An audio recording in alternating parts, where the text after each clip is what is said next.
പത്മ പുരസ്കാര വിതരണ ചടങ്ങ് ഡൽഹിയിൽ പുരോഗമിക്കുകയാണ്. മമ്മൂട്ടി, വെള്ളാപ്പള്ളി നടേശൻ അടക്കമുള്ള പ്രമുഖർക്കാണ് പത്മ അവാർഡുകൾ ഇപ്പോൾ രാഷ്ട്രപതി സമ്മാനിച്ചിരിക്കുന്നത്. നമ്മൾ ആ ചടങ്ങിലേക്കാണ് ഇപ്പോൾ അർജുൻ പീതാംബരൻ നമ്മോടൊപ്പം ചെയ്യുന്നത്. അർജുന, ചടങ്ങ് പുരോഗമിക്കുകയാണോ?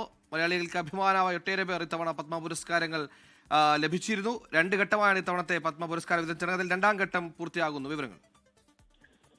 സുഹേലെ, 2ാം ഘട്ടം പുരസ്കാര വിതരണമാണ് ഇപ്പോഴെന്തായാലും പുരോഗമിച്ചു കൊണ്ടിരിക്കുന്നത്. ഇന്ന് 65 പേരാണ് രാഷ്ട്രപതിയിൽ നിന്നും പത്മ പുരസ്കാരങ്ങൾ ഏറ്റുവാങ്ങുന്നത്. അതിൽ തന്നെ മലയാളികൾക്ക് ഏറെ അഭിമാനമായി നിരവധി മലയാളികൾ ആ ഒരു പട്ടികയിൽ ഇടം പിടിച്ചിട്ടുണ്ട്. ഇതിനോടകം തന്നെ സുപ്രീം കോടതി മുൻ ജഡ്ജി ജസ്റ്റിസ് KT തോമസ്, അതുപോലെ തന്നെ വിദ്യാഭ്യാസ വിദഗ്ധൻ P നാരായണൻ എന്നിവർക്കുള്ള പത്മഭൂഷൺ പുരസ്കാരങ്ങൾ വിതരണം ചെയ്ത് കഴിഞ്ഞിട്ടുണ്ട്. ഒപ്പം തന്നെ മലയാളികളുടെ അഭിമാനമായിട്ടുള്ള മെഗാസ്റ്റാർ മമ്മൂട്ടിക്കും ഇതിനോടകം തന്നെ പത്മഭൂഷൺ പുരസ്കാരം രാഷ്ട്രപതി നൽകി. രാഷ്ട്രപതിയുടെ കയ്യിൽ നിന്ന് മമ്മൂട്ടി അത് ഏറ്റുവാങ്ങുകയുണ്ടായി. അതിനൊപ്പം തന്നെ SNDP യോഗം ജനറൽ സെക്രട്ടറി വെള്ളാപ്പള്ളി നടേശനുമുള്ള പത്മഭൂഷൺ പുരസ്കാരം അദ്ദേഹം ഏറ്റുവാങ്ങുകയുണ്ടായി. മലയാളികളുടെ പട്ടികയിൽ ഇനി നർത്തകി കലാമണ്ഡലം വിമല മേനോനാണ് പുരസ്കാരം വാങ്ങാനുള്ളത്. അവർക്ക് പത്മശ്രീയാണ് പുരസ്കാരം ലഭിച്ചിരിക്കുന്നത്. ഉടൻ തന്നെ അവർ രാഷ്ട്രപതിയിൽ നിന്നും ആ ഒരു പത്മ പുരസ്കാരം ഏറ്റുവാങ്ങുമെന്നുള്ള കാര്യം തന്നെയാണ്. അതിനു പുറമെ നിരവധി ആളുകൾ, പ്രത്യേകിച്ചും ക്രിക്കറ്റിൽ നിന്ന് രോഹിത് ശർമ്മ, ഒപ്പം തന്നെ സിനിമാ താരമായിട്ടുള്ള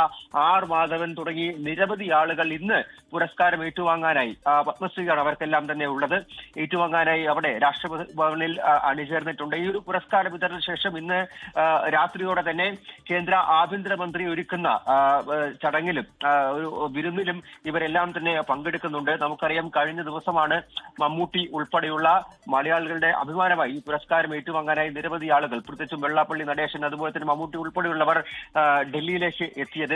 മമ്മൂട്ടിയുടെ കാര്യം പറയുകയാണെങ്കിൽ 1998 അദ്ദേഹത്തിന് പത്മശ്രീ പുരസ്കാരം ലഭിക്കുന്നത്. പിന്നീട് ഒരുപാട് കാലം കേരളം നോമിനേറ്റ് ചെയ്യുന്നു, എന്നാൽ പത്മഭൂഷൺ പുരസ്കാരം അദ്ദേഹത്തിന് ലഭിക്കാതിരുന്ന ഒരുപാട് വർഷങ്ങൾ ഉണ്ടായിരുന്നു. എല്ലാ മലയാളികളും ഒരുപോലെ ഉറ്റുനോക്കുമായിരുന്നു എല്ലാ വർഷവും അദ്ദേഹത്തിന് ഈ പത്മഭൂഷൺ പുരസ്കാരം ലഭിക്കുമോ കിട്ടുമോ എന്നുള്ള കാര്യം. എന്തായാലും ഇത്തവണ ഈ ഒരു പുരസ്കാരങ്ങൾ പ്രഖ്യാപിച്ച സമയത്ത് അവിടെ മമ്മൂട്ടിയുടെ പേര് കൂടി ആ ഒരു ലിസ്റ്റിൽ ഉണ്ടായിരുന്നു, പത്മഭൂഷൺ പുരസ്കാരത്തിൽ ഉണ്ടായിരുന്നു. അങ്ങനെ ഒരുപാട് വർഷത്തിന് ശേഷമാണ് മമ്മൂട്ടി ഏറെ അർഹിച്ചിരുന്ന, എന്നാൽ കാലം വൈകിപ്പിച്ചിരുന്ന ആ ഒരു പുരസ്കാരം കൂടി അദ്ദേഹത്തിന് ഇപ്പോൾ ലഭിച്ചിരിക്കുന്നത്. ആ പുരസ്കാരം അടക്കം ഇപ്പോൾ ഇവർ ഈ ജേതാക്കളെല്ലാം തന്നെ 2ാം ഘട്ടത്തിൽ ഇപ്പോൾ രാഷ്ട്രപതിയിൽ നിന്നും ഏറ്റുവാങ്ങുന്ന ആ ഒരു ചടങ്ങ് തന്നെ. പത്മ പുരസ്കാര വിതരണ ചടങ്ങ് ഡൽഹിയിൽ പുരോഗമിക്കുകയാണ്. അർജുൻ പീതാംബരനാണ് ചടങ്ങിന്റെ വിശദാംശങ്ങൾ നൽകിയത്.